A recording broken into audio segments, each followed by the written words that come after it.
India के politics की बात करें तो कांग्रेस पार्टी बहुत बड़ा नाम है। आज के वक्त में चाहे बीजेपी बड़ा नाम हो, पर 1947 से 5-6 दशकों तक भारत पर कांग्रेस पार्टी सत्ता पर रही है। तो कांग्रेस पार्टी के अब तक के इतिहास, काम और आज क्यों देश की सबसे बड़ी पार्टी देश में अपनी जगह नहीं बना पा रही, उस पर बात करते हैं। History of Congress. दिन था 28 दिसंबर 1885।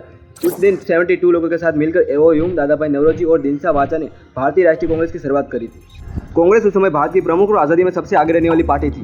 आज़ादी में चाहे कांग्रेस पार्टी का बड़ा रोल माना जाता हो, पर मेरे हिसाब से सुभाष चंद्र बोस ही आज़ादी मिलने का सबसे बड़ा कारण है। पर खैर, 1947 के बाद कोई दूसरी बड़ी पार्टी ना होने की वजह से कांग्रेस का ही पूरी तरह से दबदबा था। मोहम्मद चंद्र बनर्जी को पार्टी का सबसे पहला अध्यक्ष बनाया गया। 1947 से अब तक कांग्रेस पार्टी 16 आम चुनावों से, 6 बार पूर्ण बहुमत से और 4 बार गठबंधन करके 49 सालों तक भारत की केंद्र की सरकार बनी रही है। अब तक भारत में कांग्रेस पार्टी के 7 प्रधानमंत्री बन चुके हैं, जिसमें जवाहर नेहरू, लाल बहादुर शास्त्री, इंदिरा गांधी, राजीव गांधी, पीवी नरसिम्हा राव और मनमोहन सिंह। पर 2014 के बाद कांग्रेस पार्टी के दिन रात में बदल गई, क्योंकि 2014 के इलेक्शन में लोकसभा की 543 सीट में से सिर्फ 44 जीत पाई और उसकी सत्ता चली गई। और तब से लेकर आज तक कांग्रेस जीत के लिए संघर्ष कर रही है। कांग्रेस के प्रधानमंत्री, कांग्रेस के पहले प्राइम मिनिस्टर जवाहर नेहरू ने भारत में नई योजनाएं शुरू की, भारत को साइंस और बिजनेस का नया रास्ता दिखाया और 5 वर्षीय योजना की शुरुआत करी। जवाहरलाल नेहरू ने गुट निरपेक्ष आंदोलन की शुरुआत की, जो एशिया और अफ्रीका विवाद को खत्म करने के लिए था। साथ ही कोरिया युद्ध खत्म करने के लिए, स्वेज नहर विवाद सुलझाने में और कांगो समझौते में अहम भूमिका रही। पर वे भारत के संबंध पाकिस्तान और चीन के साथ सुधार नहीं पाए। 1962 में चीन से मिली हार के कारण नेहरू को बड़ा झटका मिला और 1964 में हार्ट अटैक से जवाहर नेहरू की मौत हुई। उसके बाद प्राइम मिनिस्टर बनते सबके चहीते लाल बहादुर शास्त्री। उनके कार्यकाल में 1965 में भारत पाकिस्तान का युद्ध हुआ, जिसमें पाकिस्तान को मुंह की खानी पड़ी। युद्ध के समय में शास्त्री जी जवाहरलाल नेहरू से अच्छी लीडरशिप और अच्छे फैसले लिए। युद्ध जीतने के बाद कुछ ही घंटों में किसी रहस्यमय कारणों से लाल बहादुर शास्त्री की मौत हो गई। उसके बाद भारत की तीसरी प्रधानमंत्री और पहली महिला प्रधानमंत्री बनती है इंदिरा गांधी, जिन्होंने 1966 से 1977 तक देश का नेतृत्व किया और 1980 में फिर 5 सालों के लिए प्रधानमंत्री बनी। इंदिरा गांधी के समय में कांग्रेस पार्टी में मतभेद हुए और कांग्रेस 2 हिस्सों में बंट गई। इंदिरा गांधी के नेतृत्व में समाजवादी लोग और मोरारजी देसाई के नेतृत्व में रूढ़िवादी लोग। मोरारजी देसाई ने इंदिरा गांधी को गूंगी गुड़िया का उपनाम दिया। इंदिरा गांधी ने देश की सुरक्षा और विदेश नीति को नई दिशा दिखाई। इंदिरा गांधी के समय में ही शिमला करार हुआ, जिससे कश्मीर विवाद कुछ समय तक शांत रहा। पर पूर्वी पाकिस्तान की लड़ाई के वक्त इंदिरा गांधी की बहुत आलोचना हुई। आलोचकों का कहना था कि पाकिस्तान के 93,000 सैनिक हमारे कब्जे में थे, तब कश्मीर जहां पर पाकिस्तान का कब्जा है वो छुड़वा लेना चाहे थे, पर इंदिरा गांधी ने ऐसा नहीं किया।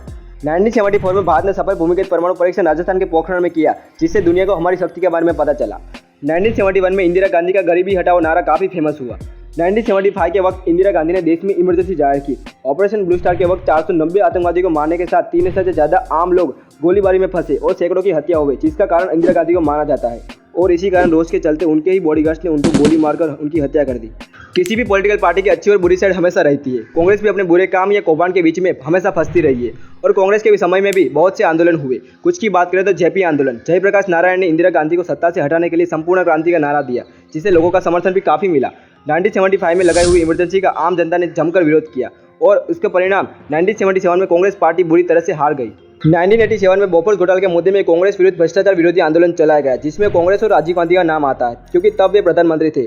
इसके अलावा भी मुद्रा scandal 12 million, Nagarwala case 6 million, stock market scheme 50 billion, stamp paper scheme, provident fund scheme, dial scheme, Indian army ration card scheme, बहुत बड़ी लिस्ट है, बाकी फिर कभी। वाई एक वक्त पर सबसे बड़ी पार्टी कांग्रेस आज क्यों बीजेपी या अन्य पार्टी से पीछे चल रही है? बिना किसी गठबंधन के आईएनसी, इंडियन नेशनल कांग्रेस, हिमाचल प्रदेश, कर्नाटका और तेलंगाना में अपनी सत्ता को बचा सकी है। तो चलिए देखते हैं कि कांग्रेस की हार की वजह क्या क्या है। कोई बड़ा चेहरा ना होना। आज के वक्त में कांग्रेस में कोई ऐसा बड़ा नाम या ऐसा चेहरा नहीं है जिसे पूरा देश पसंद करे। कांग्रेस पार्टी राहुल गांधी को वो चेहरा बनाने की कोशिश कर रही है, पर राहुल गांधी में आज के लोगों को वो बात नहीं दिखती। परिवारवाद कांग्रेस के लिए हमेशा से परेशान करने वाला सवाल रहा है। कांग्रेस पार्टी में गांधी परिवार के अलावा किसी और को आगे बढ़ना बहुत ही मुश्किल है, जिस वजह से पार्टी के नेता कांग्रेस से लॉयल नहीं रह पाते और बदलते रहते, जिससे पार्टी स्ट्रांग नहीं बन पाती।